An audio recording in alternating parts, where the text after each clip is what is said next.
Hello, welcome back to the Unracked podcast. I'm Andrew Barry, obviously joined by Kyle Wilkes and Chris Tuttle. Chris is becoming a regular fixture on the show, which I'm sure Kyle's excited about, and I know our fans and followers are excited about. He's the most requested guest we've ever had on. They want to see more of it. We're here to deliver. Today we're going to do a Q&A episode, and we're going to tackle some of the physique critiques. The physique critiques are something I get a DM about at least once a day. You too, probably, Kyle. So I figured we got to bang some out. We've got about, I think, 80 to 100 of them logged up in the job Wow. form right now. Yeah, man, people want to see, they want us to break them down and give it to them real. You guys want to start with one actually on that note? Yeah. Yeah, let me get it loaded up here real quick.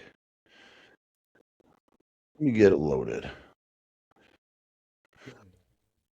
Oh, No. all right, so this is Presley Brown. He's 6'1", 275 pounds, bodybuilder. He's, I think he's worked with a lot of coaches. I think he worked with Nate Spear when he first came out. I think I've seen him work with Jason Theobald at one point, or maybe Austin Stout. I can't remember, but I've definitely seen him with a bunch of coaches. I think his goal is to eventually someday try to go pro. He's come up a good amount of muscle since I've first seen him compete. I bet he probably started competing in the 220s. I would imagine he's competing in the 240s, 245s now. Um, but I'll share his front and front That's and what I rear. want to see. Yeah, that's what I was gonna. I made those bigger so we could get right to the nitty gritty of it. So, Chris, Kyle, what do you think? My number one focus is back. Yep. I want to see a greater V taper in the front lat spread, the front double bicep. Obviously, it's apparent in the rear double bicep, in the rear lat spread. I mean, dude, think about it. If he had a gnarly back, Hmm. you would be like, that physique just got way more complete. And then obviously, upper body needs to be a bit bigger. It's funny. It's like you look at the front double bicep real quick again. Yep. Legs, the way he's posing them, and then go back to the front lat spread. The front lat spread, the quads look so much thicker when he's Hmm. posing like that. Yeah. And then you look at the front double bicep, and the way the presentation is, that it seems like they got a little flatter um, in that pose. I like with the legs more straight in the front lat spread personally, but I think number one focus would be back. Obviously, chest, shoulders, bring up everything else a little bit too. But I would be really honing in on the upper body and back. Hmm. Kyle, what do you think? I think Chris said it perfectly. Yeah, I think his back, if he brings his back up, I think just going to make everything better. His arms, I think, are great for his physique as it stands from the back. And I don't really see any lagging lower half. It's just a matter of, can you put on muscle everywhere? Sure. But with this current setup here, if his back comes up a bit, I think he's in a really good position, especially for a taller guy. It's awesome. Yeah. Keep that waist small. Yeah. Yeah. Yeah, and I'm not going to say he's in a position where like any body part is just so big and overpowering and we'll say ahead of his physique. But you know, are there situations where a guy just has crazy delts and chest, and you're like, guy, we literally can change your programming to just do push days like once every 2 weeks, and we can put all that extra energy into your back. And like, I don't know about you guys, but do you sometimes ever program like 3 back days a week? No, two for sure with high volume. Yeah, high volume. Yeah, I remember Meadows was telling me that he did 3 back days a week to bring up his back, and he was doing about 80 sets a week at one point.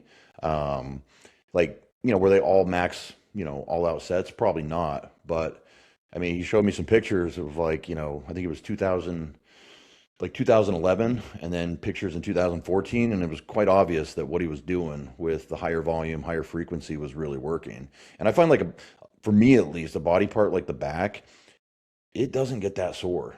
Like, No. you have a crazy leg day and it's like 2 days later, you can barely get out of bed, let alone try to train them again. Back, I feel like a lot of times I could train it on a Monday. If I'm not training Tuesday, I could come back and do some more back work on a Wednesday or Thursday even. So yeah. Dude, isn't it weird when you have a guy who has such an outrageous body part? You're like, hey, we're actually going to stop training that body part completely because it's just out of control. I got a classic pro where his legs are just out of control. And I'm like, he's like, you sure we should stop training legs? I'm like, yeah, because every time I look at your physique, my eyes just go right to your legs. Yeah. And then Colin Muller, his triceps. It's like, dude, your arms are out of control. Your arms look like someone's thigh. Stop training your triceps. Yeah. Well, it's like distracting too. I mean, because you can get it almost marks you down and points out your weaknesses when you have such an overdeveloped set of body parts somewhere else, right? And your legs might be good, decent, but if you got like those Ernie Taylor triceps, like we're talking about, you're just like, what the hell is in there, dude? What are you doing? Imagine like your favorite body part to train is your arms, and you're like, you can't train arms. You're like, God damn it. You just want to train arms. You love training legs, and now you can't. Fuck. What's you guys' favorite body part to train? Oh, I don't know. I like all of them almost, really. Let's start with my least favorite. I don't like training shoulders. That'd be my least favorite. Just the burn or just like how they feel? It's just boring. Okay. I like back. I like chest. I like legs. Yeah.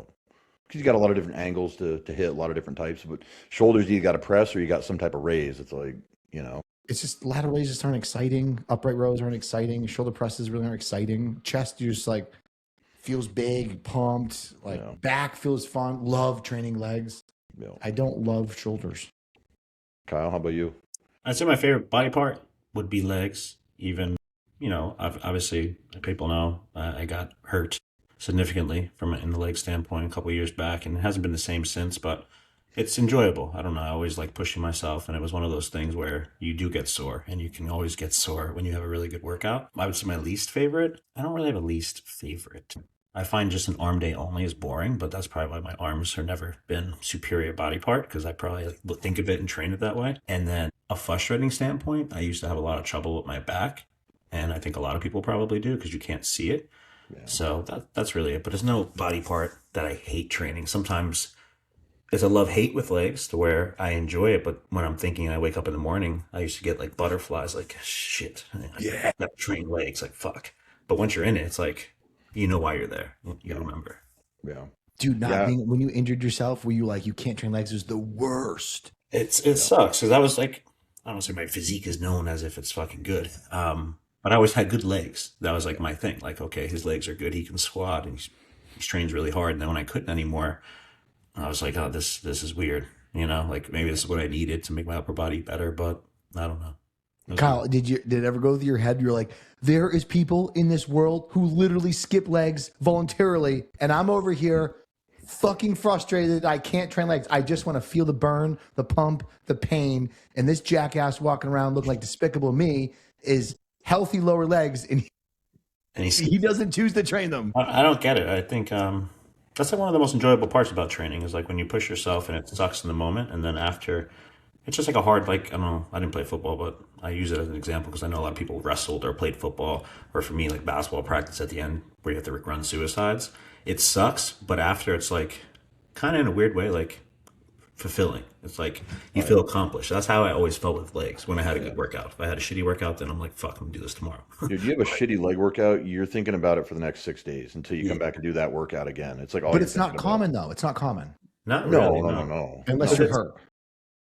If you had a bad like working set, like go back under the squat rack, go under a hack squat, under the leg press, and just do another set and go fucking crazy with it. If you go ape shit or do like a Dante Trudel, but Widowmaker, don't tell me it doesn't pump your legs. Don't tell me you're not out of breath. It shocks your whole body. So I don't know. Someone that trains legs hard, train your arms like that and tell me they don't grow. Most people don't do that.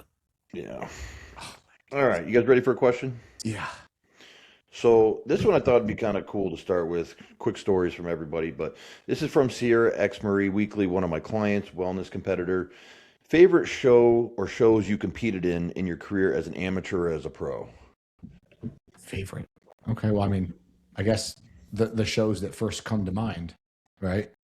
The first show that came to mind would be my second ever show, Gold Gym Classics in New Jersey, just because it was my second show ever. I was prepping myself. The first show I had somebody prep me. My sister's ex-boyfriend was a bodybuilder. And I bought Chris Aceto's books. I prepped myself. No idea what to expect. None. I went from dead last middleweight to winning the novice and the novice overall, and then second in the open as light heavyweight. And like, I had no idea. Like, even I'm standing there, I go off stage. My dad's like, Dad, how do you think? He's like, I don't know. Like, because I was in the first call out, but I don't know what that meant. Because there was actually call outs then back in that was 06. So like there was a call out, and I remember getting first call out and then getting moved around. I had no idea being in the middle was a good thing. Get off. I'm looking at everybody else thinking they're like way bigger than me. And then I was thinking I was going to get fifth. And then at the end of the day, they go, you were in top 5. I'm like, fucking sick. Yeah. I was like 22 guys. Yeah.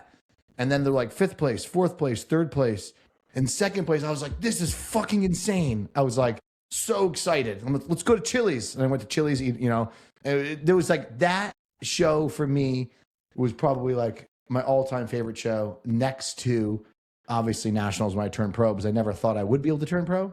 Yeah. But those 2 shows for sure. No question. Nice. Kyle, what do you got? Honestly, I mean, if I had to pick one, I did a show in 2018, 2019, the Bahamas. That was enjoyable because it was more, people didn't even know I was prepping, as I don't really announce things anyway. And just to be out of the country doing a show, I thought was a different experience, different fan base, people that support you that don't even know who the heck you are. And I've never been, that was like my first time out of the country. So it was kind of like a unique experience. But yeah, I guess I would say that would be it. Otherwise, I wasn't really, I don't know. I guess I put pressure on myself toward the end with the show. So I was never like, oh, I didn't really ever have high expectations, but it wasn't anything that I'm like, oh my God, that was the best show ever. Because I didn't get to Chris's level, you know? Yeah. Yeah. We got to pick 2 shows. I got to pick 2 shows? She said 2. I just said show or shows. That's what the question Oh, is. I thought you said pick 2 shows. If I had to pick the second show, I guess the last show I did, I feel like that was the best look I've really had. Yeah. Especially after injuries, something like that. You know? Did you enjoy all that? I guess. If I'm honest, you know, I guess. I don't. But you know, like there's preps where you're like, and there's shows you're kind of like, this is tough. It was like, or you put too much pressure on yourself and it wasn't that, because that pressure made you not enjoy it. And then there's kind of shows where you're like, you're just cruising, you're liking it. This is cool. Little pressure, but it's still enjoyable. You know what I'm talking about? If you phrase it like that, back in 21, I did a show and I trained with like Ian for most of the prep and our buddy Eddie. That was fun. Like I enjoyed training every day. We all had different goals at the time. Ian was just coming off a show. He's getting ready for next year's big shows. And Eddie was trying to get back into training. He's also a classic pro. So that was the most enjoyable time of prepping because yes, I was prepping, but at the same time, I was just going to the gym with my buddies on a daily basis in a new state I just moved to, things like that. Andrew? I would say for me, it was like the whole 2017 season. And I'll say it's only because that was the last year where I felt like semi-stress free before the coaching got out of hand. I still had a regular job at the same time. And like, because 2018's prep was like a train wreck compared to 2017. Like 2017, like on a Friday morning, I just happened to see online that there was a Long Island show. And I'm like, oh, I'm going to go do this. Steve Weinberger's judging it. So I just packed my car up and I drove down, didn't tell anyone, didn't bring anyone with me, went and did the show. Actually, I went to Steve's gym and I posed and I had fun there, you know, trained and everything. And then the next morning I showed up to the show, did it. I won the show, got in my car and drove back home, right? And now I'm 1 week out from the Atlantic States, which if you're from the Northeast, it's one of the more prestigious shows in the Northeast. It's a nice regional show. And I went and did that show. And I won the super heavies, and I lost to a guy. You guys remember Christian Salcedo? Yeah, so I lost to him in the overall. I remember that show. You remember that show? Were you I there? remember that show. Yeah. Okay, so you know, and he's funny because he's kind of a goofy guy, and I didn't realize how goofy he was. But like, I thought he was messing with me. Where he's backstage, he's like, "Hey, one of us is gonna win. Like, who's paying for dinner tonight?" You know, and I thought he was just like kind of taunting me. And then I realized, oh, he's actually just a really nice guy. I don't think he cared if he would have won or if he would have gotten, you know, just won his class. So it was just a good, fun, like camaraderie show. I think everyone looked pretty good in it. I felt like I looked pretty good. So I just really liked that season because it was, you just mentioned, Chris, like the difference between preps that are like, they're challenging, they're hard like they're supposed to be, but they're not like, I had no pressure on myself because I knew I wasn't going to do a national show that year. I just wanted to be in front of Steve a few times. And it was like difficult, but not, you know, it wasn't 2 hours of cardio difficult, that kind of, you know what I mean? Whereas 2018, the stress level was through the roof, always kind of behind the 8 ball, 2 hours of cardio, zero carb stretches, that kind of thing. So it wasn't as fun of a prep as the 2017 season. So, A quick question for both of you guys. yeah. What would you change about your prep history, as in anything you can go back and change and relive it? Like, would you do anything different? Because I know exactly what I would do different. So I was kind of figuring, you know, when you look back in hindsight, you see things. I'm not talking about like, well, I wish I had 2 more weeks of dieting. I don't mean Yeah. like that, but I'm saying like your overall approach to it. What would have been ultimately different? for some shows, it would have been because I used to do my diet and get in shape, and then about 4 weeks out, I'd send John my pictures and be like, "Hey, okay, let's bring this ship home." Right? In 2018, 2020, 2021, I got in this habit of just over pushing myself to where I definitely lost muscle, and I should have turned the reins over to him sooner.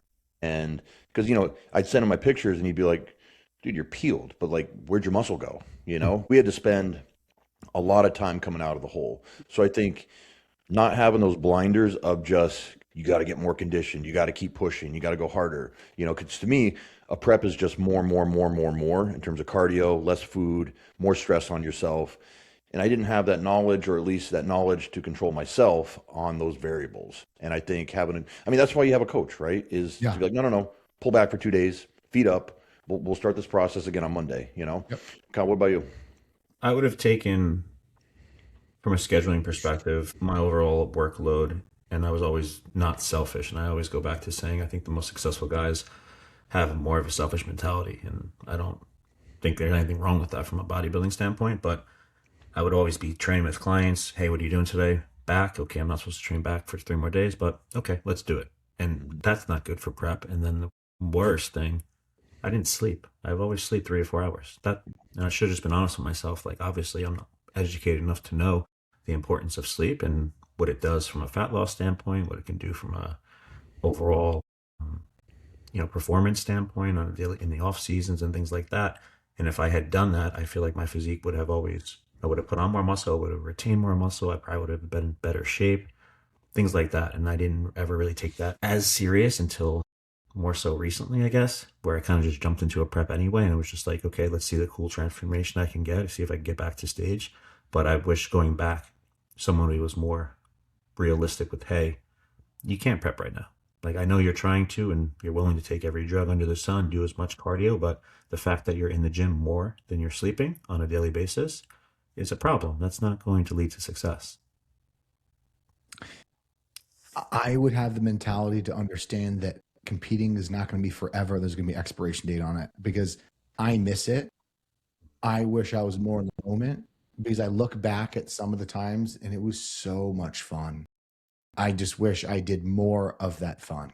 Yeah. And there's been years where I was like, I'm not ready to step on stage again. I wish I was like, I'm going to compete 4 fucking shows this year. I Yeah. wish I did more of that. Yeah. And like, because I had the opportunity, because you think about it, which sucks is you look at us now, our workload, our age, our bodies breaking down. I had more time, less money. My Yeah. body was intact. Yeah. I easily could have kept competing and still continued college, my master's and all my shit, and just stop being such a bitch and just fucking compete. So when I get my clients sometimes who have crazy genetics, Andrew, I am like, dude, you need to compete. And they're like, oh, I'm going to wait. No, stop. Yeah. You get to compete. And I get like, well, I'm not ready yet. I want to go next year to make sure I can win. Stop. Because I'm telling you, because when you're young, you just don't know. But it's an expiration date on all these opportunities and times you can do it. And the older you get, it does get more difficult. We have more shit to juggle. Yeah. I just remember going back from college and studying and eating canned tuna and just sitting on my couch thinking about training the next day after I finished my homework. Like, what the fuck, dude? It was a prime time. I should have kept competing. Life was way easier back then, I'll tell you Way what. easier. Let me ask you, Chris. So back then, what was the reason that you perhaps didn't do as many shows? Was it part of how you did and you were like, okay, I just need to put on more muscle? Or was it more from a workload standpoint already at a younger age? I did really well for the amount of shows that I've done. It's like I fumbled a few times, but I came back stronger, way stronger every other time. I just had this mentality of like, I need to have the most amount of time in off season as possible. I will do 2 shows or 1 show and then get right back to building again. That's all I was into. But like then at one point I was like, I need 16 months now. And then the thing it is, sometimes you have 16 months, you're like, I got time. Yeah. And you're not really making the progress you should have. Yeah. I would say that applies like, especially when you're like 26, 28 plus, because like that window is closing. When you're in your young 20s, maybe you don't need to compete in 4 shows every single year in a row, right? Like you need those years for some development. You want to get on stage and have some muscle to show for what you've been doing and be able to have some time to make improvements. But because you're like me, Chris, you didn't get back, or you didn't, when did you do your first show? 2005. Okay, so I did my first one in 2001, and then I did another one in 2005. No, 2004 and 2005, and then I took like an 8-year break, being like, I just need to get bigger. I need to be a super, super heavyweight. It's not gonna be good enough until I'm 240 on stage, right? So, but you had a motocross career, so you had at least had another outlet for like, Well, I went from motocross all to bodybuilding. Like I stopped motocross one day, sold my bikes, and my friends were like, what the fuck's wrong with you? you sold Like, how your do you do bikes. this your whole life and all of a sudden just sell everything? And I was Yeah, bodybuilding a week later. that's crazy. Yeah. But That's like, dude, crazy. I did shows like 2005, 2006, 2007. I did compete in 2008? I don't remember. Maybe not 2008, 2000. No, I did. 2005, 2006, 2007, 2008, 2009. And then I stopped bodybuilding. Went to school, finished all that shit. And then I got bored. I'm going to do a strongman show. And then I did a strongman show. I'm like, that was kind of fun. And I'm like, maybe I'll do a bodybuilding show 14 weeks later. And that's when I did Vermont and Yep. Jay Cutler Classic.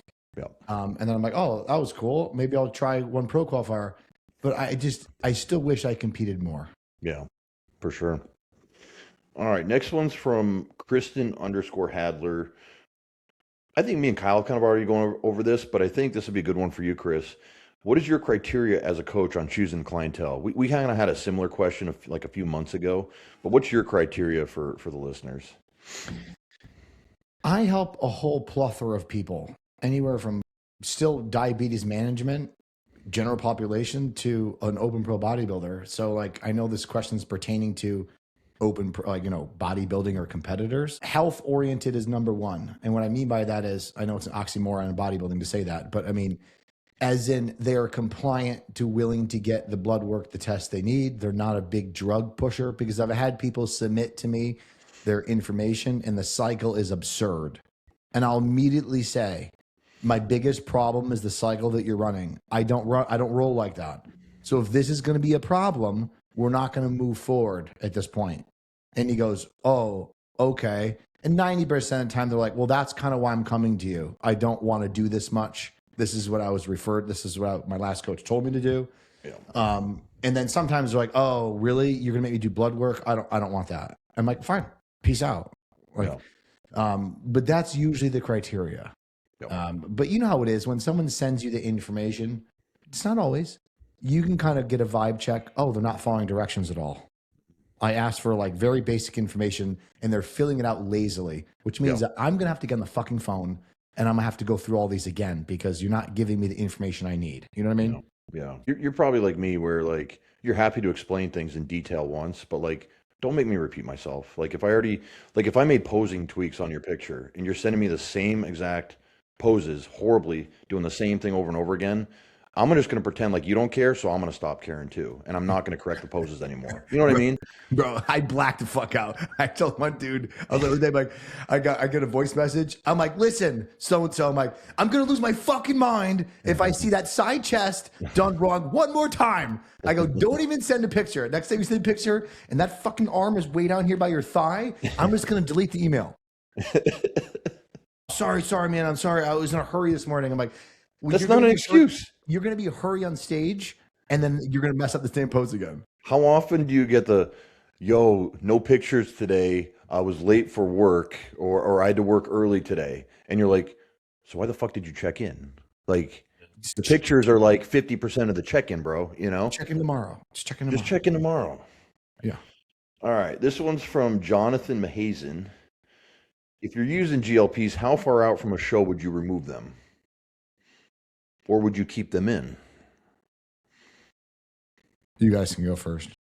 I'll be the first to say, if I use them at all, and it's usually not on my recommendation, it's like, hey, I want to try out Reta this year, or I want to try out Tirzepatide. I'm like, okay, let's start out with 300 mics 3 days a week or something, or 500 twice a week. I think the most I've ever gone with someone is 2 milligrams. I think that sounds about right.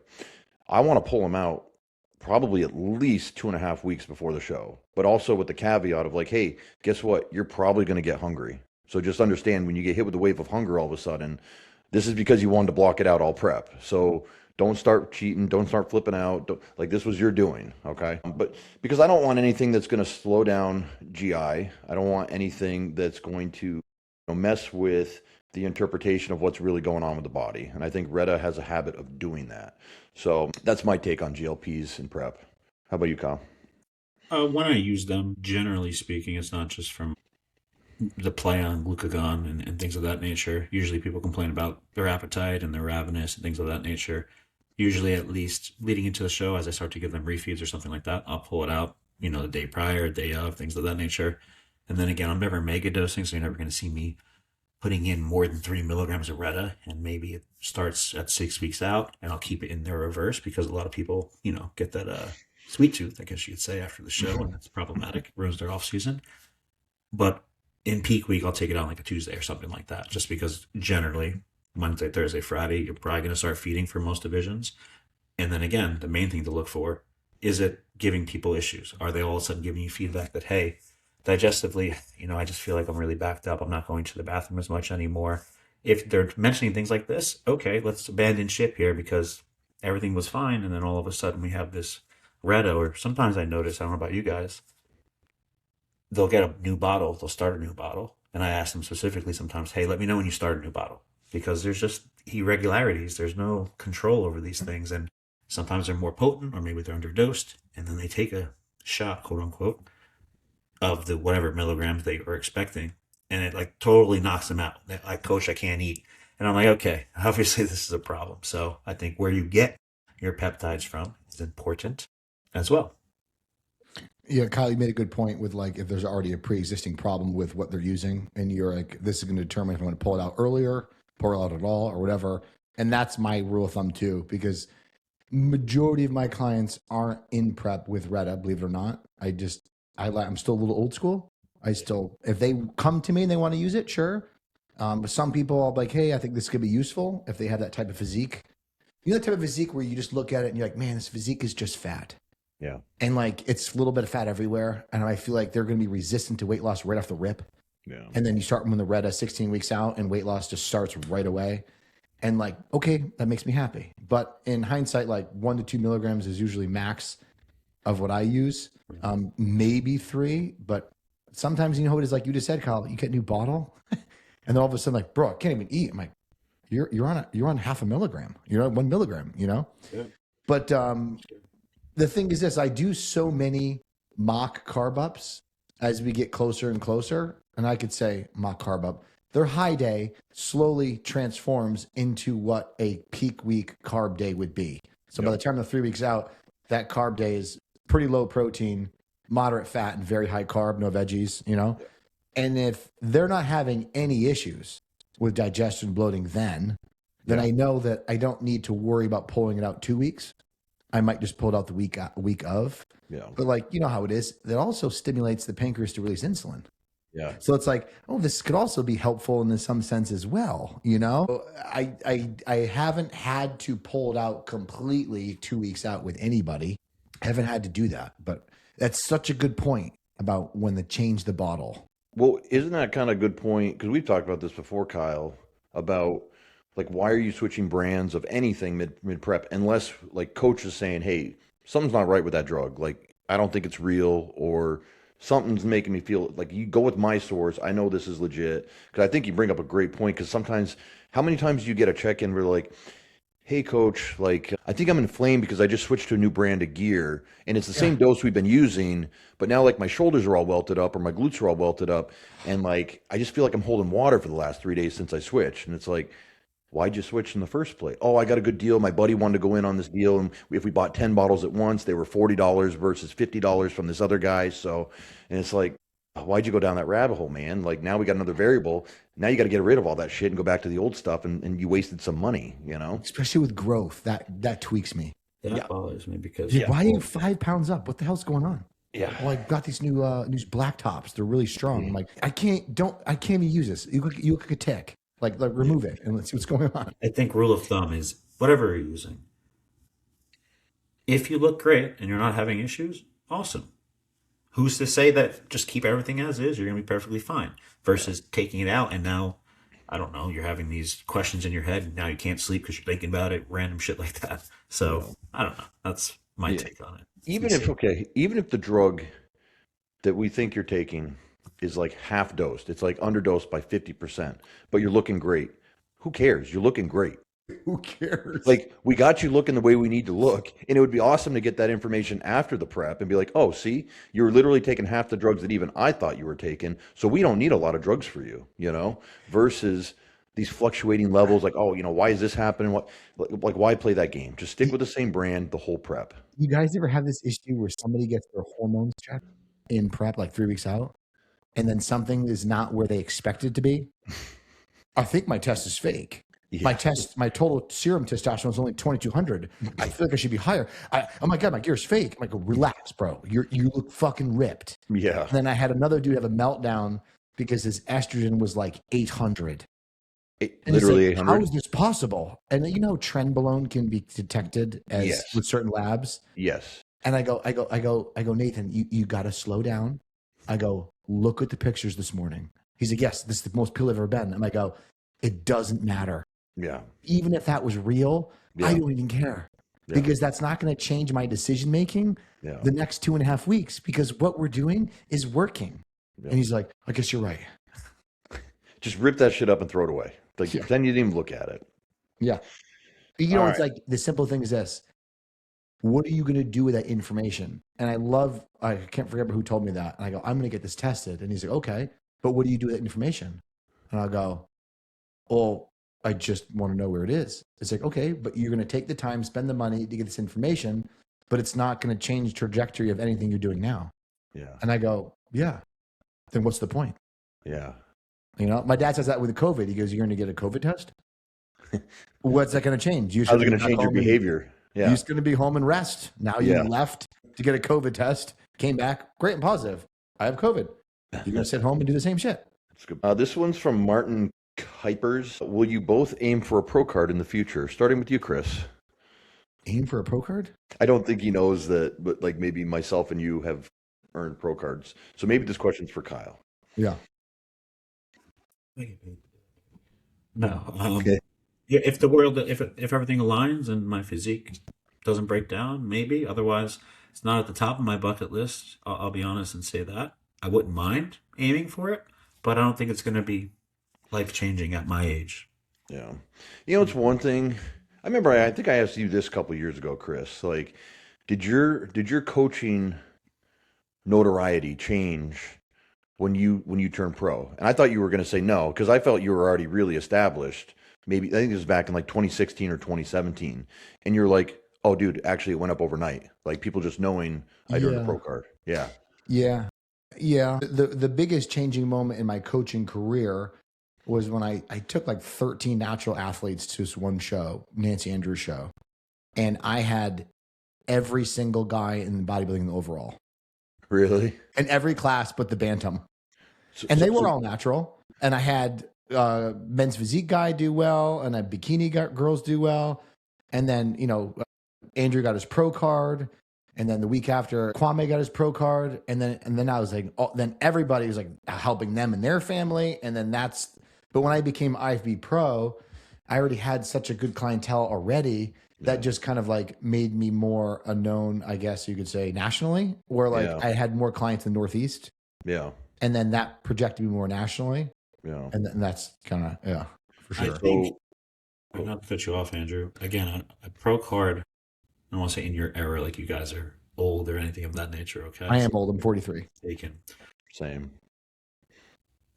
Because of social media and all of that, it's just a different world now. So there are guys that they've never competed themselves. They don't even look like they lift, and they coach and they do pretty well, right? So it's, what is the goal? Are you trying to, I think you have to become who you are is who you'll attract generally. So if you're trying to be a competitive bodybuilding coach, get your ass on stage generally. Maybe getting a pro card would help. But I think back then, the pro card, there was just so much more.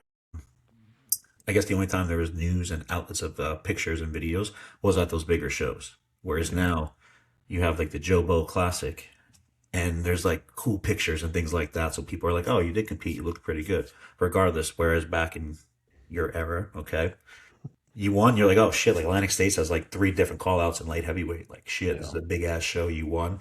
You yeah, have muscle MD following you around, things like that, you know? I think it's just a different world now, a little bit. yeah. It is. Yeah. It is. Did you, Andrew? Did you want to turn pro? Were you seeking to do that? No, I like wasn't either. it was like I wanted to get better and just keep trying to get better and keep getting closer to that look I had in my mind's vision or my mind's eye of like what I thought my potential could be, you know? Like that's what I felt. How about you? Do you think that's a mentality change? Do you think because it's Yeah. funny you Oh, say Chris, that? dude, I can't tell you every day I get at least three inquiries of like, okay, I want to start and do my first show this year and I want to turn pro within 2 years or three. And I'm like, that's a pipe dream, dude. Unless you're like your client Andrew, I can't remember his last name. Stafford. He's a guy where he can say that and like it's okay, I believe it. He can go pro within a Yeah. year or two. Like he's got the genetics on genetics. But like the average guy who, I mean, I'm not going to pick on this kid. I won't say his name, but he sent me a thing, an inquiry yesterday, and he won a class at a local show, right? And he's like, I want to turn pro in 2027, as if it's just you're picking and choosing what show you're going to turn pro at. And I'm like, guy, I got to be 100% honest. I'm not trying to rag on you, but I think I need to be honest with you. Like, that's just not going to happen. Like, you need a good probably 3 years before we take a look at a pro qualifier because, I go to every pro qualifier, almost every pro qualifier. It just gets harder and harder when there's four call outs of 8 guys each. And you got guys in the third call outs that were winning multiple shows across the country. So it's like, you're right, Kyle. It's just like, it's changed. Yeah. Because like you just said, Andrew, which is weird because you said kind of like how I felt. Never thought I would be a pro, never tried to be. It was just the next step. Yep. It's like, did a local show, oh, my class. Oh, great. Okay, cool. I won my class at Atlantic States as a heavyweight, a more competitive. Oh, great. I did another show, a junior national show. Okay, I fumbled that one. And then come back, I win 2 overalls. And I'm like, well, I'll try a pro qualifier just to save for my last time and then retire. And then I get 5th. And then I was like pushed to do it one more time. I do it one more time, then I won. But it wasn't like this entire time, like, I got to turn pro. I want to turn pro. It wasn't like that. Like you said, I was more in the moment of being like, this is where I am. The next step in the staircase is here. Yeah. And the next step is here versus being at the bottom of the staircase, being like, I want to be in the top stair by the end of the day. You know what I mean? Yeah. Well, it's also, like the local guys, like in your region, right? And you're like, oh, I want to be as good as him, or I want to get to his level, or I want to have the opportunity to beat him. Like I just mentioned the 2017 Atlantics. Like Christian Salcedo he'd already won the junior nationals, or junior nationals or junior USA's the year before, and back when it was like still a good bodybuilding show. Like now it's shit, right? But back then there were like 2 call outs in almost every class, and he had won the overall there. And so I was like, I'm looking forward to the opportunity just to see how I look standing next to him. The other thing I was going to say is, and you might relate to this too, Chris, was when I thought of IFBB pros, I thought of like guys on Jay Cutler's level, Ronnie Coleman's level, like all the Lee Priest, like all the guys from that era. Like those guys were the guys in the magazines that were your IFBB pros Another that were level. they were like, IFBB didn't even exist in my mind as a bodybuilder for most of my career. Like it just Because wasn't of even, those guys. yes, because you're like, I think we're all pretty smart guys, and we know that we could never ever look that good. You know what I mean? Like we look really good and look, we put on a decent amount of muscle, but I think we know, like we knew we don't have those A-list top tier genetics to look like that. If you've been doing it for 3-4 years, you're growing at a decent rate, but you're not putting on 20, 30 pounds of muscle a year in your first 3 years of bodybuilding and using steroids. You're like, okay, I don't have those genetics. Like I'm working my ass off. I don't have those genetics. I can accept that. I just want to get better. Yeah. I have a question for both of you. Do you think the mentality of kind of like what Andrew, like Kyle is directed towards you, and then Andrew, you can answer too, is like when you're setting out for a goal, there's obviously steps to achieve the ultimate goal.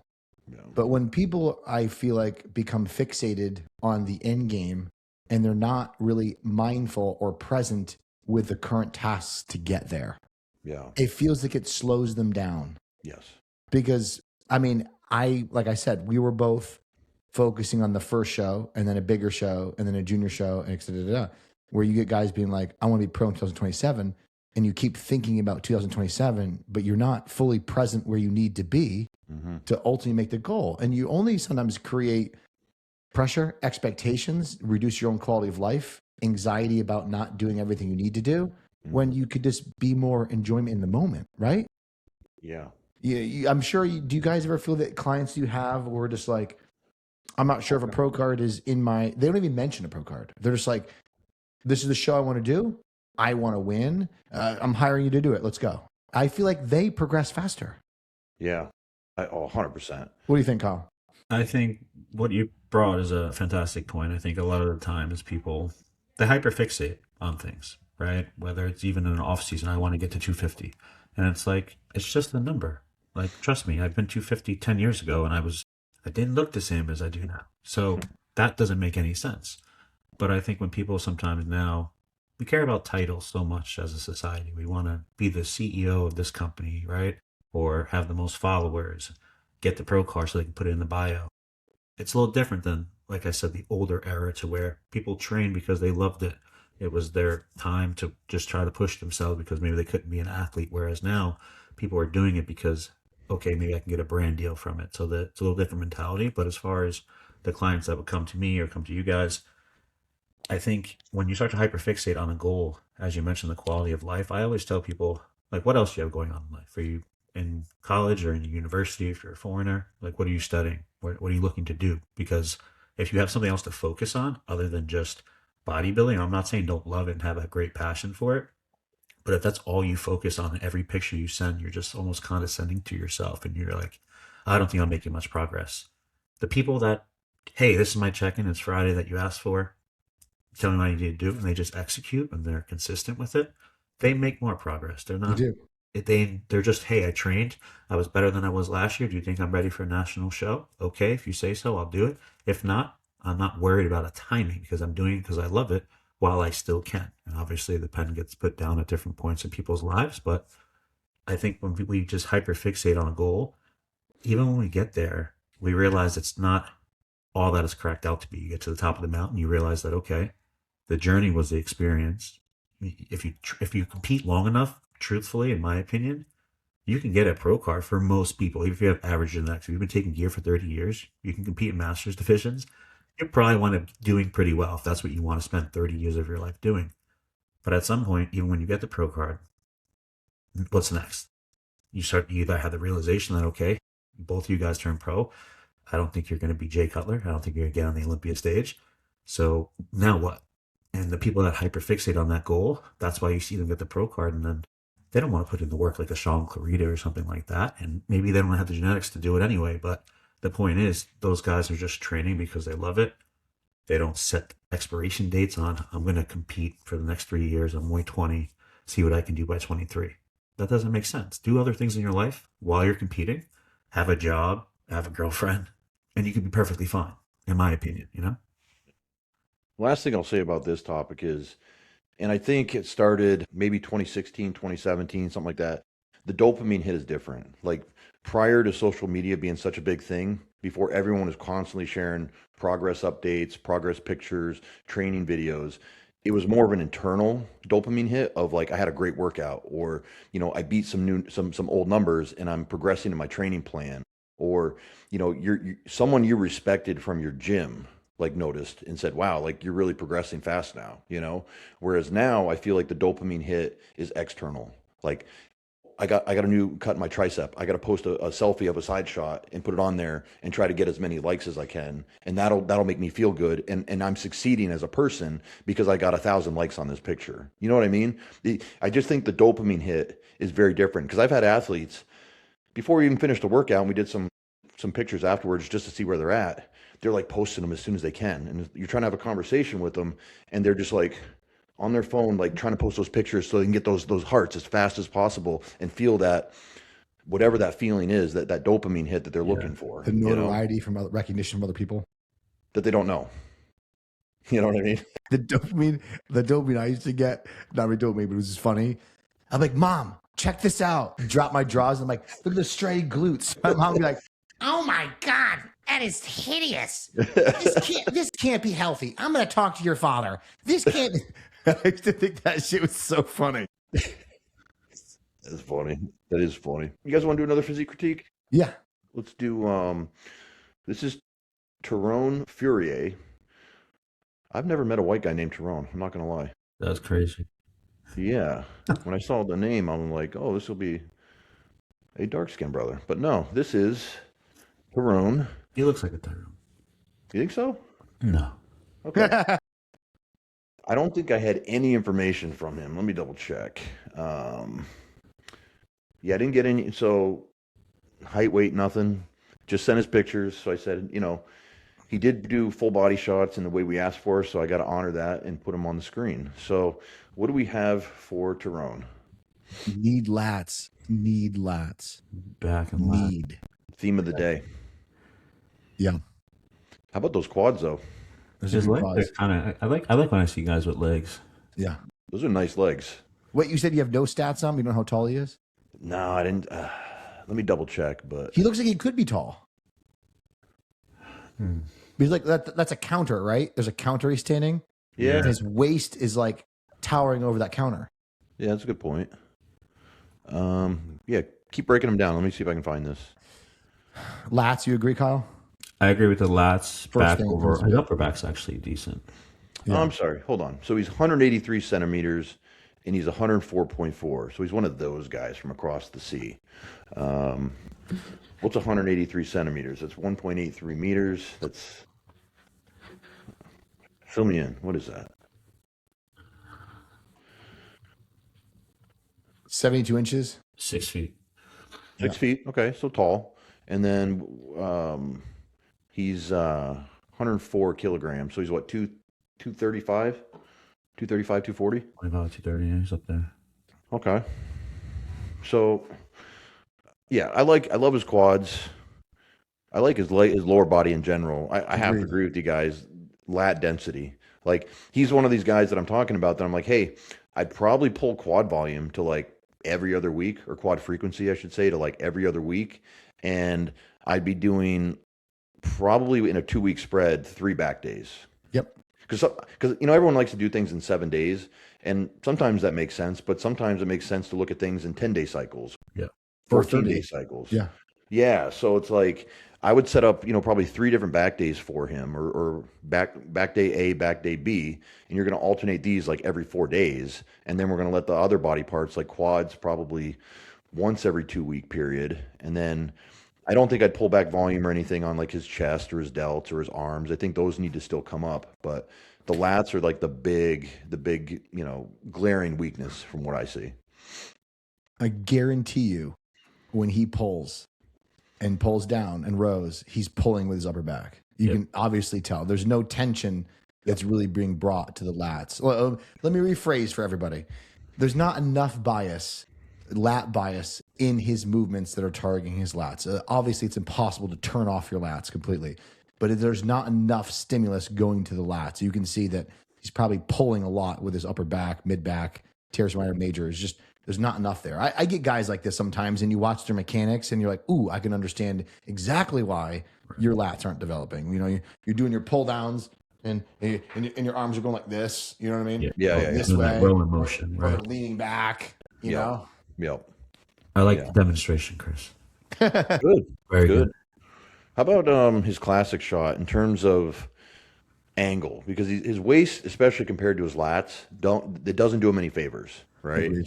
So I think like higher opposing coach, work on your angles, especially for your classic shot or any of your straight on shots, where you can hip shift the waist, the hips a little bit to kind of tweak the waist to be a little bit more at an angle to try to give the illusion that it's smaller, while also showing those quads and maybe even giving yourself a little bit more lat. Yeah, his feet are also spaced pretty close together, so I don't think that's helping him. Yeah. That is true. All right, another one. Muscle Up _engineer, one of my former clients. Assume diet training are good. Are peptides overhyped for growth and recovery? Yes. I agree. Yeah. Yeah.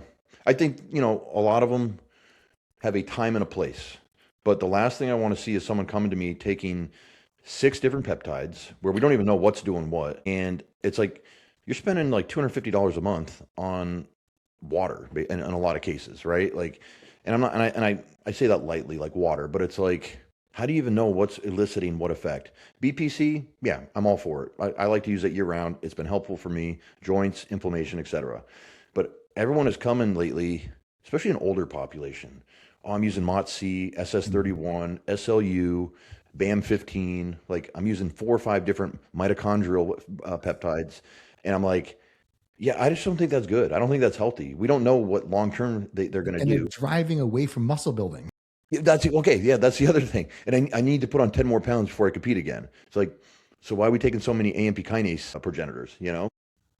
I think people need to read what these peptides do and understand, like, because a lot of them are like my glucose is better. That's not necessarily a good thing, right? Especially if you're like, there's no reason. So you're increasing the way your body processes energy, but you're not meet matching the demands. You have a mismatch going on. It's not healthy. It's not helpful for you. So I don't know. I think everyone Well, gets carried away. Use hell, one thing at a time. that's a massively good point, though. Like, it's like if you're not addressing a problem and then you do something and you don't necessarily, you might feel it, maybe it's placebo, maybe it's not. It's like, but are we just taking something to take it? Or are we addressing something that is a potential problem? Oh, I generally have lower energy. I could use a little stamina pickup in the gym. I truly can. Versus like, my training's great, but I want to be better and better and better. You know what I mean? Because then you just start volunteering yourself potential other side effects down Yeah, the now road. you're having probably going hypo. And hey, Well, bro, you're fat. You should be going hypo. well, you can only stim yourself so much before your adrenals are like, okay, I've had enough. And Yeah. then then you're shut down. And you wonder why you kind of feel like you're in this like lethargic, non-empathetic, just like horrible state, you know? I will state my personal experience real quick. So, like, obviously, I don't bodybuild anymore, but I have used peptides that were prescribed to me from a compounding pharmacy, and I have done the growth hormone releasing stack. I have done NAD. I have done Reta. I have done SS31, and I did them individually. No. Okay, and I also did NAD with SS31. And honestly, the only one that I continuously will pay more money for to do continuously is NAD. I truly feel the difference and I think it's worth it. But the other ones, I'm kind of like, okay, I can feel a little bit, but I'm not rushing to fill my script. You know what I mean? Yeah. Yep. Yeah, I gotcha. I think, I don't know. Like I said, people just get caught up and they just want to take things. Just Well, focus on the part of basics. it is Just keeping focus. up with the fad.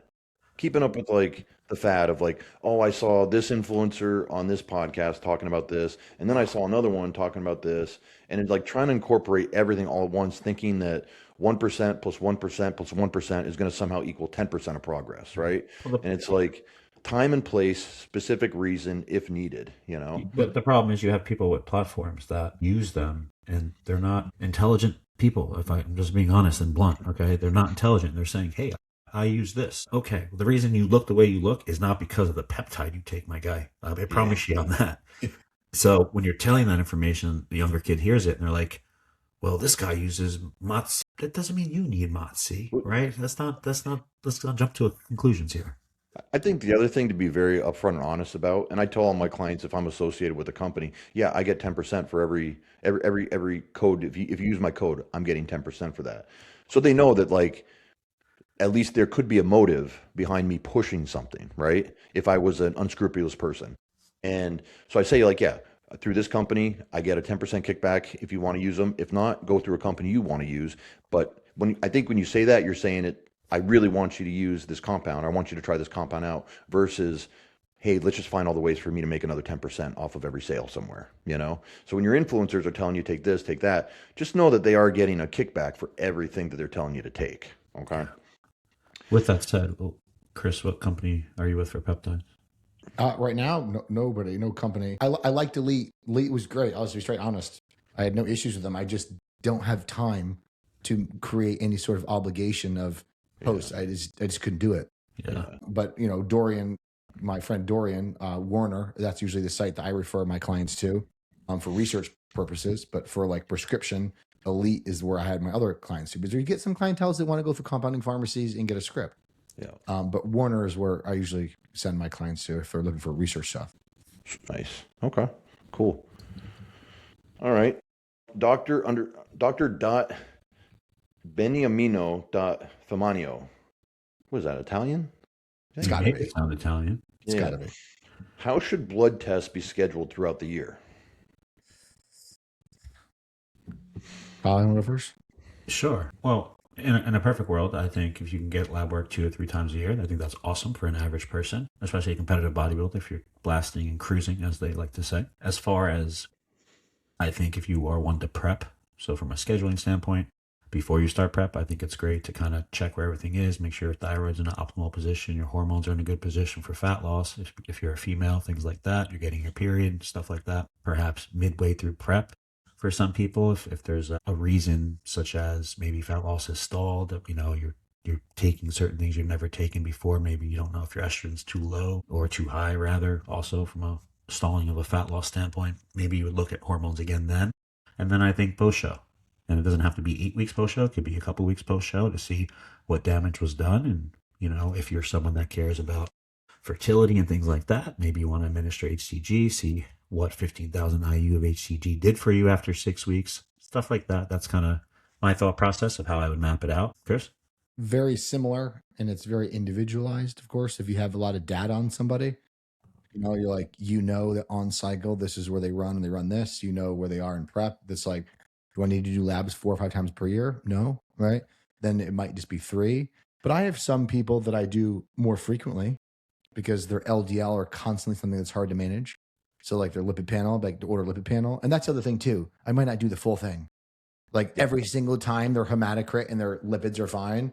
Yeah. But like they're, something else is way off out of whack, then I might redo it. Like I've had people get weird kidney markers sometimes. And I'm like, we're going to do this again. And we're going to order a creatinine albumin ratio in the urine. And we're going to get cystatin C just to be sure. You know what I mean?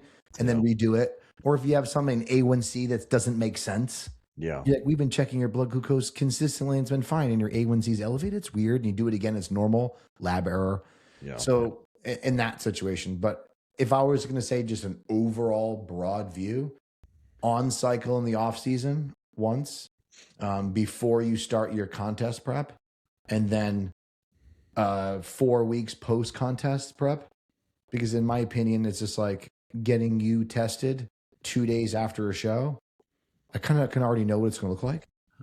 Like, especially if you binge ate, you know what I mean? You ate a bunch of food. It's like, oh, this is a good story. I went through this weird phase where I was doing labs like every 4 weeks. And I would do some weird shit to my diet and then check my labs again. Do some weird shit to my diet, I'm going to run D-ball for a month and then check my labs. And it's just to see. And one Christmas, I was like, oh, I'm going to eat like a total asshole for these 2 days. And I'm going to get my labs done the very next day. I've never seen my labs worse in my life. Okay. Bro, yeah. What were your triglycerides for the fasting, roof? Okay. First off, I was only on TRT, no growth hormone. My fasting blood glucose was 220. Wow. Like a full, so you hadn't eaten in like 8 or 9 hours when you actually got the labs checked. But bro, I ate like 13 cookies. Yeah, but you had taken, like, you were well past what should have been the postprandial, post-absorptive window. Yeah. Oh yeah. Okay. Triglycerides were like 500. LDL was up. It's like my liver enzymes were like 250. Like everything was like jacked. I'm like, Jesus, worse than I was on Anadrol. Yeah, legit. That's crazy, dude. Dude, binge eating is horrible for your body. So, okay, let's talk about that for a second. Because I'm sure we all did this when we were younger in our bodybuilding careers, where coach says have a cheat meal and maybe even says just have a burger and fries and maybe a dessert, right?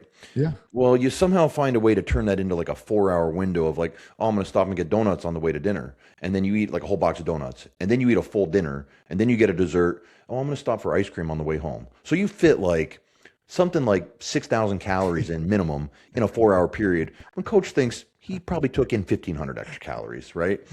Versus you get towards the end of your career. I don't know about you guys, but after a show, I remember one of my last shows, we went and had a Caesar salad with salmon on it in a fruit bowl. That's the same. Yeah, in a fruit bowl. And there was no desserts, there was no pizza, fruit. Yes. Because you get to a point where, you just want fruit. And you don't want to feel bad the next day. You do not want to have that bloated stomach because you've done it once or twice and you're like, that's not for me anymore. And so what I always try to tell people is, and this is great because this is what your labs describe this, you are making yourself so much more unhealthy, probably especially when your labs are already messed up from the prep, right? So it's like, why are you compounding and putting all this extra damage on your system when all it wants is like health, fruit, water, recovery, like less, you know? I think that's a good story. That was a good I story. used to show my dad. I'm like, Dad, what do you think of these numbers? And he's like, what the hell? What did you do? And I'm like, Dad, I ate like a complete asshole. He's like, well, clearly. That's crazy. The only thing I'll add about the labs is because I work, and I know Kyle does too, and I know sometimes you work with special females, Chris, that but your forte is competitive bodybuilders and Gen Pop guys, right? We work with a little bit more females. Sometimes you got to do more labs, but then again, it's specific. It's not Yeah, necessarily health related stuff. It's the hormone stuff. Like if you're totally. trying to get a girl's period back, or let's say, Totally. she competed and she's like, hey, I'd really like to try to be fertile and start a family within the next 6 months. You're probably doing a lot more labs, maybe even every month to check the progesterone, estradiol, testosterone, normal stuff. You're not even worried about the health, the liver. You're not worried about lipids and stuff like that. That's already set. So you're doing more specific testing for a specific purpose. So I will say females sometimes end up getting labs done a little bit more. Yeah. And different labs, as you said, more specificity. More specificity. And they're like, man, this is getting expensive. And I'm like, well, here's the thing. Bodybuilders spend like $5,000 a year on gear and growth and all that stuff. You spend like maybe like $300 a year on that stuff. So you got to spend a little bit more on the health side to get your body whole again, so you can be fertile, so you can have your period back, so you can do all the things that make you 100% female again. And they spend way less money on food. Way less money on food. Frankie Gutierrez _ he sends a lot of good questions. What is the best approach for controlling estrogen on a TRT dose? I'll start this one off if you guys don't Sure. mind. Yeah. First off, I would be asking, how do you know you need estrogen control on a TRT dose? Meaning, have you gotten labs done after being on a true TRT dose for, let's say, at least minimum 4 to 6 weeks? Okay. And then you get some actual data. From there, because if you're on true TRT, I found it's very rare. And TRT is not 250 to 300 milligrams a test. Okay. That's bodybuilder TRT. True Sports TRT is, TRT. yeah. I mean, true TRT is somewhere around like, I mean, I don't know about you, Chris, but I've done 10 milligrams of testosterone a day, 70 milligrams a week. And did it put me off the charts for testosterone? No, but it put me in the high 700s, which I thought was, Wow. That's a strong yeah, response. that's what I thought. But here's the thing, I'm dosing it every single day. So 10 milligrams every single day versus doing like 170 milligram shot a week. So there are no peaks and troughs, right? And then I think I raised it to 20 milligrams a day, and that put me at 1100. Okay. So sometimes people think like, oh, I need 250 just to get myself to normal ranges. And some people do. I've seen people on 250 milligrams a week that it only brings them up to like 600 nanograms. I've seen that. But to get back to the answer, I think you want to take the lowest dose of an AI that you possibly can. So, and I don't understand why Aromacin and Arimidex come in 1 milligram and 25 milligram tablets. To me, I think they should come in 0.25 and they should come in 6.25 milligram tablets. Because how often are you telling your guys, get a really good pill splitter, cut these things into halves or fourths? Because I don't want to crush a guy's estrogen. You do not want to crush your estrogen. That's just as bad for your health as having too high estrogen. Yeah. So as the lowest dose as possible. And then what I do is I have them start, maybe we'll start with something like 6.25 milligrams of Aromacin twice a week. And then I'll have them go get their E2 checked like 3 weeks later. And we'll see what the outcome is. And we adjust accordingly. Dude, we know why the dose is, because it's not, those drugs are made for cancer. They're not made. Yeah. Right. Yeah. And that's the therapeutic dose for that. But here's the thing though, don't you think with TRT the way it is now, it's become a whole, I mean, they're probably making as much money off TRT as they are, almost as much as they are on cancer these days. But bro, they do. I have a couple clients that have 0.25 milligram tabs. Oh, okay. So that's news to me. Yeah, they got it from their compounding pharmacy that the doctor ordered. Okay. Then you're not going to get in blister packs from AstraZeneca, Yeah. Kyle? So what Andrew said, so I think when you dose, sometimes if you increase dosing frequency, it doesn't have to be every day. Maybe it's every other day and you were doing one shot previously. That plays a role. What also plays a role is how we metabolize our hormones, right? So estradiol specifically, if it's, let's just say there's a problem with the liver and methylation and the processes of the liver metabolizing things. For estrogen specifically, if it's being pushed down like a 2OH pathway or a 4OH pathway, which is the unpreferred pathway, not desirable, that would be a problem. And that's why sometimes people that don't even have high estradiol serum levels have issues with gyno and things like that. So sometimes if someone's constantly having an issue and I'm like, hey, they're having sensitivity, they aromatize even at such a low dose, regardless of the frequency of injections. I'll have like a Dutch test or something like that. And I'll say, okay, let's see what's going on here. Can we improve the way your liver's metabolizing? So again, that's where it's unique. Would I say most people have that issue? No, but there are some people that do have that issue. And sometimes it's from years of poor dieting and things like that, high oxidative stress. I would go back to the peptide thing we touched on, Chris. Everyone that's taking all these mitochondrial peptides is creating oxidative stress if you're not matching the output. So I think it's just something to pay attention to. Good point. I think, Oh. because Chris even mentioned this on a previous episode, that he's seen people, they're just taking like 60 different health supplements, 60 pills a day, and that's what's causing liver enzymes to elevate. And that could also be what's, for lack of a better term, clogging the liver's ability to detoxify properly. So I think, yeah, it could be multi. The other thing too, you get done a prep, right? Your liver's already kind of compromised from all the orals you've been taking. It's not going to be made whole again day one, not even day 14. Those liver enzymes are going to come down eventually. That could be an issue if you're going right to TRT then and you're like, oh, my estrogen's still really high. Why is that? Your liver just probably not isn't ready to detoxify yet. You guys pretty much cover everything. I'll just kind of synopsis and I agree. It's like, one, how do you know your estrogen is high? Are you just estrogen high because you cried during Spider-Man in a specific event, or like you feel flushed? Like, what are you saying? Because I've heard people be like, my estrogen's high because I'm puffy today, but I feel great otherwise. Then I don't really care. Like if you have multiple symptoms, then we can address it. But even this for you, not you guys, but like, guy comes in, gets his estrogen checked, and it's like a little bit high, but you have no symptoms. I don't care. Don't care. But the lab work says this. I don't care. You feel great. Why are we messing with it? Why are we adding something else? And then I don't know about you guys, but when it comes to AIs, they have such a bad rap, and I understand why. But to manage like estrogen on TRT takes the smallest amount. Do I think that you're going to have detrimental effects of an AI if you're taking 0.25 twice per week? No. No. It comes from like heavy AI use. Yeah. It's the people that eat like balls, ate like Chris did at Christmas, okay? Yeah. And then they're like, hey, my hormones are off and I don't feel right. Well, stop eating like a fucking. Yeah. Or their Well, sleep is garbage. Their sleep is complete garbage, and they think they need TRT, but they don't. They just need to sleep. Yeah, just have a better lifestyle and stop going on Instagram at 1 to 2 in the morning and sitting there.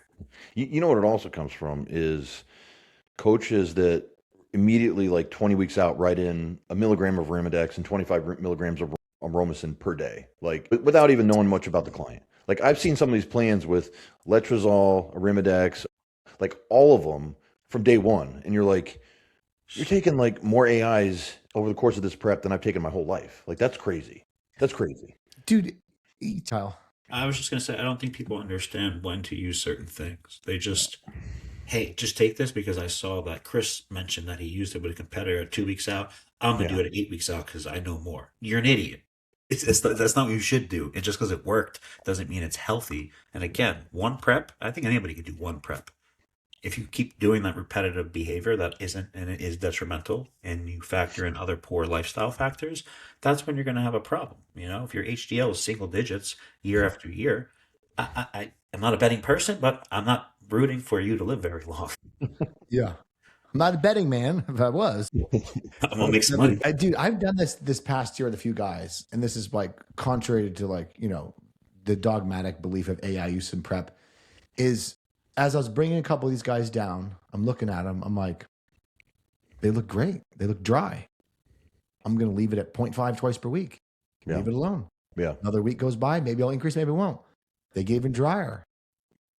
When are we increasing the AIs? I'm like, maybe let's let it be. Let's let it go. And then I get to like 10 days out and I'm like, let's just do 0.5 every other day. Yep. And then every other day, and like they look super full and round, but they're still dry and glutes. I'm like, they're like, this is weird. Last year I was on 2 milligrams of Arimidex every day. And I'm like, I know, but like, look at what we have here. Let's just. They got a word for that. They got a word for that. But you know what I mean? It's kind of like you like the dogmatic viewpoint of consistently just using things just because, and then you get a situation where you look at somebody and you're like, don't even think we need that at all. Just think just like let it alone versus being like, it can be better, and then you fuck it all up. Yeah, I was going to say there's a word for that. I think it's called coaching, like actual coaching. You know what I mean? Like paying attention to what the information in front of you is saying. Just running the template. Well, not just running like the template, and I think a lot of younger coaches fall into this trap of like what their coach had them do, who had a coach that had them do it, that had, you know what I'm saying? The old dogmatic of you got to crush your estrogen in the last stage of prep so you can get dry, and it's like the dude's been ready for 3 weeks. Like, are we going to risk flattening him out and making him like very apathetic and not excited to go out there? You know what I'm saying? Well, dude, guys, both tell me this. Can you wholeheartedly say, I would talk about, I got to word this question correctly. Could you guys wholeheartedly say that 80% of your clients, when you look at them and you're going to increase their AI dose, say by double, say it was 0.5 every day or every other day to 1 milligram every other day, and then you change that, can you look at their pictures 5 days later and be like, holy smokes, they're fucking dry as a bone? It's like, sometimes I'm like, I don't even know if that did anything at all. I think it's like maybe 20% of people that have a more prevalent estrogen conversion, right? I mean, I think it's more so like, let's just actually analyze what's going on. Like, we need to manipulate food and water, not necessarily drugs. Yes, that's what I'm saying. Sometimes it's more of almost a flatter look, right? And they'll just drop in weight. Yeah. And it's just like, hey, yeah, you're drier, but you're 3 pounds lighter, and like you don't look better. What looks better is bodybuilding, right? So does picture A or picture B? I liked A better. I'm not going to increase any. You don't need Letro, because then they're like, okay, like let's use some Letro. Yeah. What are you trying to do here? Yeah. Well, and the other thing is too, you can't fill someone out when they have zero estrogen. You need estrogen. Estrogen is involved in glycogen synthase activity. Like it's involved in glycogen synthetase. So when you're trying to load somebody and you've already crashed their estrogen, now you're just spilling them because food's just sitting in the bloodstream and you're compounding meals on top of meals. You're not loading them up. I'm so I happy did you that said one that. show. I made that mistake. Sorry, Chris. No, go ahead. I started just increasing my ADEX. I thought that would make it look better. So I said, okay, let's just do, a milligram and a half every night when I was doing a half 10 days out. And now all of a sudden I just ramped it up. And yeah, the scale went down, but I didn't look better. Muscle wasn't pressing against the skin. It didn't matter how I was eating. It didn't matter what my water intake, my sodium was. The look was gone. And it was only probably most likely because I was throwing in an estrogen blocker like that. It's like that's when you look down at your midsection, your lower back, and you're like, it's drier. And then you look at your upper body and you're like, it's flat. Yeah. Yeah. And you probably noticed like 4 days later, 5 days later, after because every bodybuilder, they get down off the stage. They don't keep taking drugs and like taper. They just, I left the rest of I brought the exact amount of pills I needed for the show. And then they like have a 3-4 day spill before they're not taking any, before they start taking them again. And you're like, dude, why do you look so good on Wednesday? Like you've only did 1 or 2 free meals. You're back on your regular plan. What have you not done? Well, I didn't take any of my drugs at all. You're like, okay, well, I know like some of these, some of the anabolics are still in your system, but you didn't take any AIs. That's probably why you look so much better. You're fuller, rounder. You're still just as peeled. Yeah. This one's from Bobby Swole _ not a question. Just wanted to say, I appreciate the health podcast you guys did last week, honestly. And I don't know about you guys, but I've been getting a lot of messages like this. I know, Kyle, you said you've gotten some. I actually had a guy that decided, he's on the older range of things. He said, you know what? I've got a family that loves me. I lost my father at a very young age due to heart disease. And I think this is it. I think he was 9 weeks out from a show. And he said, I think, I want to go a different direction and I don't need to do this show. Like, what am I going to do with it? Am I going to get a pro card? No, I'm doing a local show. I'm taking copious amounts of gear that I shouldn't be taking with my history.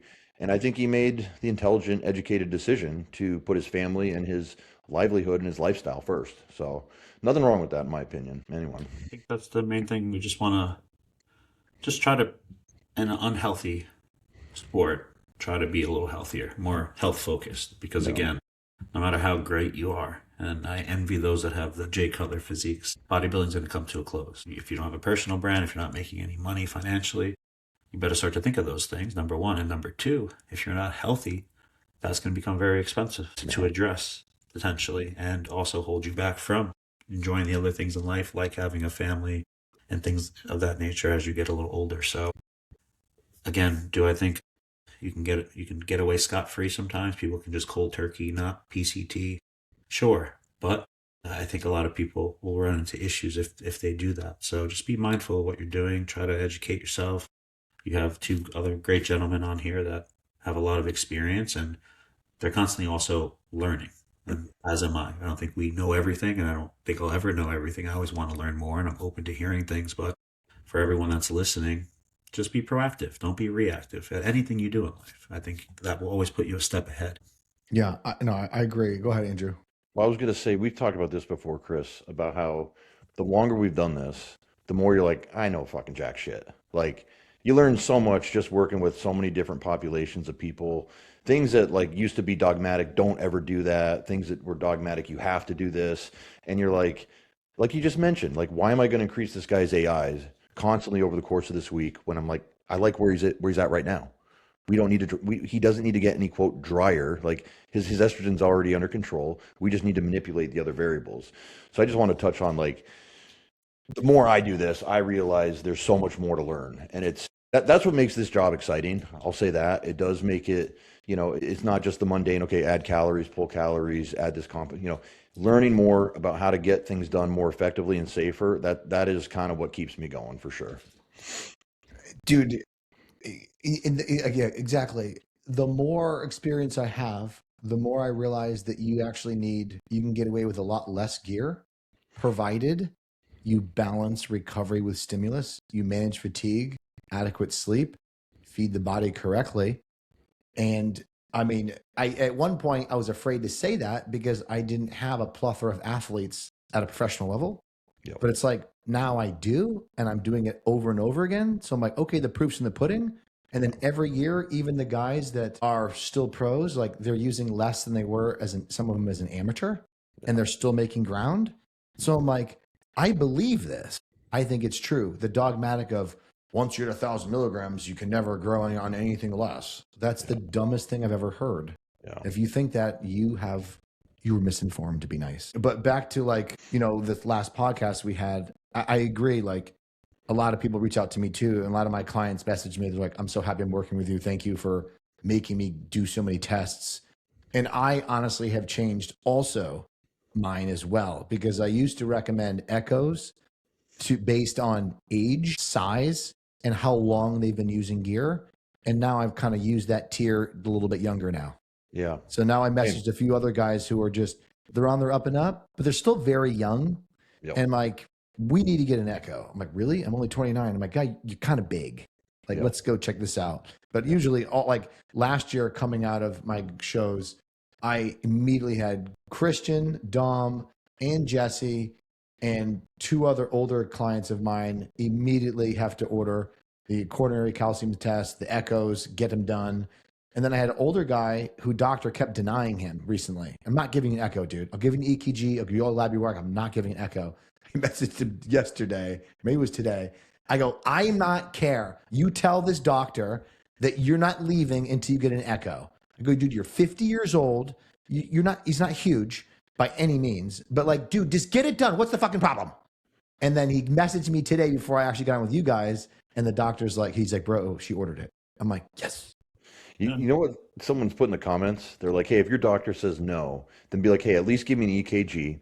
And then go take like Clen, a couple cups of coffee, go like do a couple laps around the place before, and then go in there. So you're out of breath. Make it all fucked up. You're all fucked up. And he's like, Jesus. And then tell him you're like, no, I've just been resting all day. Like, what, do you see something off here? Do you think I need an echo? And then it's their idea all over again. The other thing too, I looked up the local areas around here, in Tampa at least. You can get an echo out of pocket for $250. That's awesome. That's like a no-brainer. Like if you live in a big city, there's places you can get it done. I looked at other cities just to tell my other clients, like, hey, if your doctor says no, just pay the $200 to $300. Go get it done yourself. Like, but that does not include the cardiologist interpreting it. No, this one does. Wow. Dude, let me read it. I actually still have the page up. Hold on. But back to what both you guys are saying while you pull up that page is like you said, Kyle, like being healthy in an unhealthy sport and trying to be as health conscious as you can. I know it's annoying, but like it's important to do because you can catch things because drugs affect everybody differently. Don't allow your comfort to come from Joe Blow, who's been using growth and test their entire life for 50 years, 40 years, and they haven't had a problem. Don't use that as a parameter that you're going to be okay, because Dude, as we all went through college and if we ever had a drinking phase, one of my friends could drink 27 beers and still walk, right? I can't fucking do that. I'll be dead. You know what I'm saying? So like everybody's got a different tolerance and handle things differently, and it affects the body differently. Some people get affected very negatively, and it happens. And I was explaining this to my client today. He's asking me more about the enlarged heart, left ventricular hypertrophy. I'm like, bro, lifting weights or pushing against pressure, riding a bike, lifting weights, thickens Running. the heart as a normal adaptation. Okay, you have that. Then you have genetics as a category 2, as in your response to lifting weights. Then you add steroids, okay, category 3. Then you add 4, growth hormone. And then you add potentially 5, high blood pressure. Some guys have high blood pressure, using copious amounts of growth, using anabolics, have the genetic response to growing a larger heart than normal, and they're lifting weights. You're having multiple drivers thicken the heart. Some people might have a complete thick heart, and then some people could be doing the same exact thing, manage your blood pressure or not, and their heart doesn't get that thick. So it's like, just because so-and-so's echoes fine doesn't mean yours. You might be, unfortunately, the outlier. Yeah, it says here full analysis by your doctor afterwards for an extra $125. Deal, So done. so for under $400, you're getting an echocardiogram and analysis from a cardiologist explaining the details to you. I think that's a no-brainer. Bro, text me that link right now. Yeah, I will. Before we get done, we got one more physique critique. We got to keep banging these out. So let me put another one up. This is Chris Eastman. He is 5'8", 30 years old. He didn't put his weight. He is a men's physique pro who also competes in classic, and I think he's trying to do classic. Okay, these are his way cooler. Way cooler. This is his. I actually like him better in classic. This is him in men's physique. Okay. Oh, his back is nasty. Yeah, he's got nasty tissue on the back. He's got some tissue, right? Let's see. What are these pics? Oh, that's the old guy. Let's go back to this. Mixing Tyrone with Chris. Yeah. You know what? Hold on. He had a sheet for me to read some information. Let me pull that up. I like his physique a lot. I mean, I like it. Yeah, I like it. His side chest is really good too. I like it. Yeah. So his last show, he got his pro card at North Americans 2025 in men's physique. He got his pro card because he was 12 pounds over his cap, and he didn't want to ruin his look at NAs. So basically, he was supposed to do classic, couldn't make weight that day. He was 12 pounds over, didn't want to, over dry himself out and ruin his look. So he just did men's physique, and he's good enough to get a pro card. I don't know if he'd ever competed in men's physique before, because he says he got into the sport because of classic. He's been lifting and bodybuilding since 2018, enhanced for 4 going on 5 years now. He's a very low dose guy, 140 milligrams of test as his base, no more than 600 milligrams of gear total in a prep. He's coming off of literally being in contest prep in a deficit for 2 years straight, March of 2023 to September of 2025. He grows very easily. Okay, buddy. My 4-week transformation from USA's to nationals, he added in 200 milligrams of Masteron, added 6 units of GH, some SLU, 5-amino-1-MQ. I was on last food and upped cardio from 60 to 90 minutes. Here's what I look like at my best check-in closer to the show. Now just seeking some feedback on what to focus on before his pro debut in 2027. He wants to grow and give his body a break before he gets on stage. Wait, is a pro as men's physique or classic? So he turned pro in men's physique, but once you're a pro, you can compete in anything you want. So is he talking about competing as men's physique, or is he talking about No. He literally just did men's physique that day because he was 12 pounds over cap, and he didn't. Okay, I got you. And he thought that pulling anymore was going to ruin his look, and he wouldn't have done well in classic anyway. Yeah, dude, he's got a lot of potential, and since he's so gear light and still green. I mean, 5 years is not a long time. No, dude, that's freaking fantastic. I wish it was a straight on front relaxed, a straight on front of a bicep, so I can really see the shape and structure. You know what I mean? I can't really see the V taper. Yeah. If it's there, but I mean, looking his rear relaxed in the men's physique, obviously he's got a pretty pronounced V taper, Yeah, let me put that back up real quick. Let me find. That's wild. That's crazy. Yeah. And then, Yeah, you don't really see a taper in the classic or men's physique. Sorry. Because they sit down in the abs so much. Yeah. Yeah, but I mean, all right, what can we give him for feedback that he needs to work on? And here's the thing. Like you said, he's really green. He's never gone above 600 milligrams of gear in a prep. Um, Well, I mean, if we're talking condition, I could say he needs to be more conditioned for classic. thank you. And the glutes in particular, glutes and hams Yeah. everywhere. But Yeah. yeah. But I mean, look at his side thigh and the side chest. Like he's got More nice arms lines. and more arms for sure. Triceps too. Yeah, you gotta have arms in classic. And I'll even say this, in the front double, the legs look a little shallow. Yeah, they could. The more size, the better. It's not going to hurt him. Yeah. Pretty So balanced physique, I guess. If we had to pick something from the front chest, if that can get even bigger, more bubbly, that'll probably help him. Like upper chest specifically, something like that, especially for classic. You know what makes it very difficult though with like classic guys? Sometimes when you assess their physiques, is they're actually really good at posing, Right. and then they're so good at hiding their weaknesses yeah. that I can't like in other words, if he sent me these photos, I'd be like, bro, I need a front relax straight on. I need a frontal bicep straight on. I need an ab and thigh straight on. Don't do a vacuum. You know what I mean? Yeah. I need to see everything. Yeah. And Andrew, if you go to the front relax, not the front, the front pose for men's physique, Yeah. I think that I look at that and I say, okay, from a chest perspective, that's where I'm saying like upper chest. Like, I know he's pulling on his abs a little bit, but I just look at like his shoulders are very bubbly. If his upper pecs can put a little bit more there, that's going to be more beneficial. And then obviously conditioning, I think we all agree and say, hey, being a little bit more conditioned at your pro show is going to help you also from a weight perspective. I think now he gets to 10 pounds, so I guess he's still closer to the top of the So class. what did I say his weight was? I thought you. I don't think he did. Over. Hold on, let me double check again. Yeah, he didn't put his weight. Guys, you got to give us all the details, especially your metrics, your height, your weight, your age, because he can be at 5'8". Excuse me, he can be 197 pounds in an IFBB Classic Pro show. Right. So let's assume he was. Well, okay. Here's the thing. I can figure this out. Let me do this. 5'8". Classic cutoff NPC. Let's see. You can be at 5'8". You could be 187 pounds. So he was like he said he was 12 pounds over. Yeah, let's assume what's that? It was probably 199. Let's assume that he dried out a little bit from that, from actually making weight. Let's say he was about 10 pounds, maybe between 8 and 10 pounds over his cap.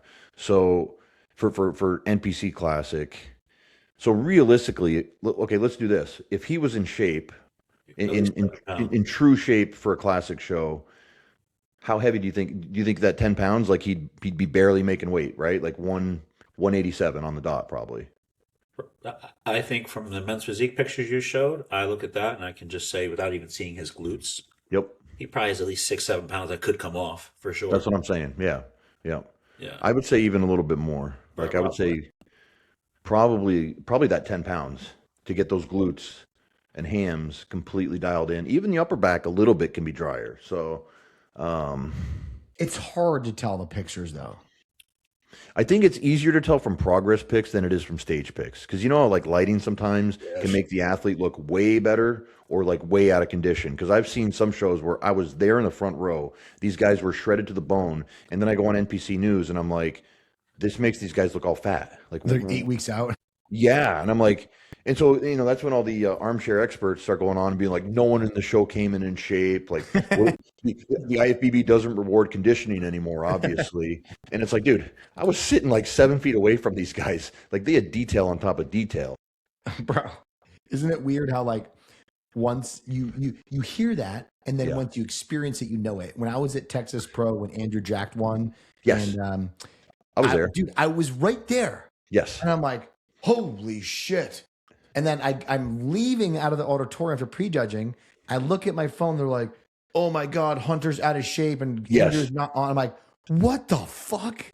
I was there for that one too. Represent it at all. No. And it's funny because like, you'll be like, no. Like I'm a pretty credible person. I've been to 100 million shows. Like I'm telling you right now, they were in shape, but these people will take someone who's been looking at it through a screen's word over yours, maybe because they have a bigger following or because it's, so and so who has a radio show, like that Nick's Strength and Power. These guys weren't in shape at the Olympia this year. Like, Hottie could have came in a little tighter. And yeah, I guess Derek has a few lines in his glutes. It's like, bro, like my friends were all there sending me actual pictures from their cell phones. Like these guys were shredded. Like you have no idea what you're talking about. The worst ever is when you get a new client or not a new client is like, I've been looking at nationals pictures and based on last year, I think I probably would have been up there. And they show me the pictures like this group's not even competitive. I'm like, bro. When I get those, I'm like, yeah, well, that makes one of us because I was like 3 rows behind the judges, and you'd be lucky to make the end of third call outs. No offense, Yeah, it's funny, but guys, what's the rest of the week look like for you? Oh my God. Low sleep, keep working, keep unpacking, keep moving. A little bit at a time. You'll get through it all. Yeah. How about you, Kyle? My birthday this week, man. Nice, dude. Happy birthday. Happy 40th. Happy 40th. 35? No, 30. 30. Damn, Kyle. Oh, shit, dude. I'm older than 30, but I'm not 35. Wait, are you really 30? Maybe. Wait, you're not going to tell us? He's 33. You're going to be 33. Maybe. 33 or 34. Can't tell you. Okay, you got to give us Everything a hint. is on the internet now. I could literally type in Kyle Wilkes, But like New this, Jersey. You're not 29 now. Are you 29? Hell no, I'm not 29. Do I look 29? I don't know. Maybe. No, never. 34. Wait. 34. 34. That's That's what awesome. we'll go with. Sounds good. That's awesome. It's a good number. Honestly, I don't know about you, Chris, but 34 was one of my best years for bodybuilding. Yep. 36, everything was downhill from there for me. Yeah, exactly. That's when all those things that the guys that you looked up to started telling you, like, oh, you got to look out for this, and you're like, what the fuck are you talking about? You just don't work hard anymore. Bro. And then you get there and you're like, oh, I got to do mobility work every day. Well, I got to warm up now. Like it's Dude, a different how world. dumb were we? I remember I went to Atlantic States and Dave Plumbo was like, how old are you? I go, 25 or 24. And he's like, oh, you got 6 years to build mass. And then it's damage control. I'm like, what do you mean damage control? He's like, well, you walk in a fine line between injury and progress. And I'm like, bro, I'm No idea what fine. you're talking about. Kidding No me? idea. Squatting 405 the day after a show like a complete retard. Yep, we've done that. Guys, I hope you enjoyed today's show. Please leave us a like, comment, hit the subscribe bell so that we show up in your lovely inbox when we release another show. Chris, as always, thanks for joining us again. Yes. Kyle, my faithful companion, thanks for joining us. And with that, Happy we are birthday, wrapped. dude. Happy birthday.